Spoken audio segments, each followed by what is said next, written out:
આમ આદમી પાર્ટીમાં ભંગાણ પર પ્રદેશ કોંગ્રેસ પ્રમુખ અમિત ચાવડાએ પ્રહાર કર્યા। અમિત ચાવડાએ કહ્યું કે ભારતીય જનતા પાર્ટી અને આમ આદમી પાર્ટી મળીને લોકશાહીને મજાક બનાવી રહ્યા છે। ભાજપ અને આપ ક્યારે વાસ્તવમાં વિરોધી નહોતા।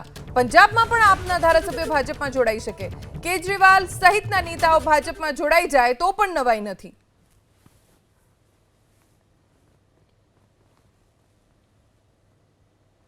ભાજપનો ચાલ ચરિત્ર અને ચહેરો ગુજરાતની જનતાએ સારી રીતે જોઈ લીધો છે, ઓળખી લીધો છે।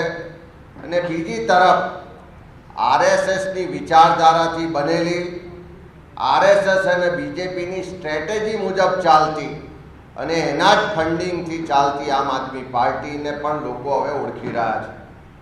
આખા દેશમાં 2013ના વર્ષથી જે રીતે લોકશાહી વ્યવસ્થા અને લોકોને છેતરવા માટેનું એક વ્યવસ્થિત સુનિયોજિત ષડયંત્ર ચાલતું હતું, એ ગઈકાલે દેશ ને દુનિયા સમક્ષ ખુલ્લું પડી ગયું છે। ભારતીય જનતા પાર્ટીને અને આમ આદમી પાર્ટી ક્યારેય એકબીજાના વિરોધી હતા જ નહીં, ફક્ત દેશ ને દુનિયા સમક્ષ વિરોધી હોવાનું નાટક કરતા હતા અને દેશના લોકોને છેતરતા હતા।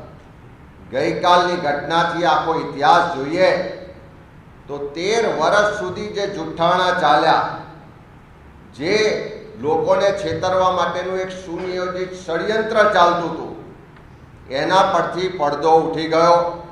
દેશ અને દુનિયાએ જોઈ લીધું। ત્યારે ગુજરાતના લોકો આઘાતની લાગણી સાથે આ આખી જે ઘટના છે એને જોઈ રહ્યા છે।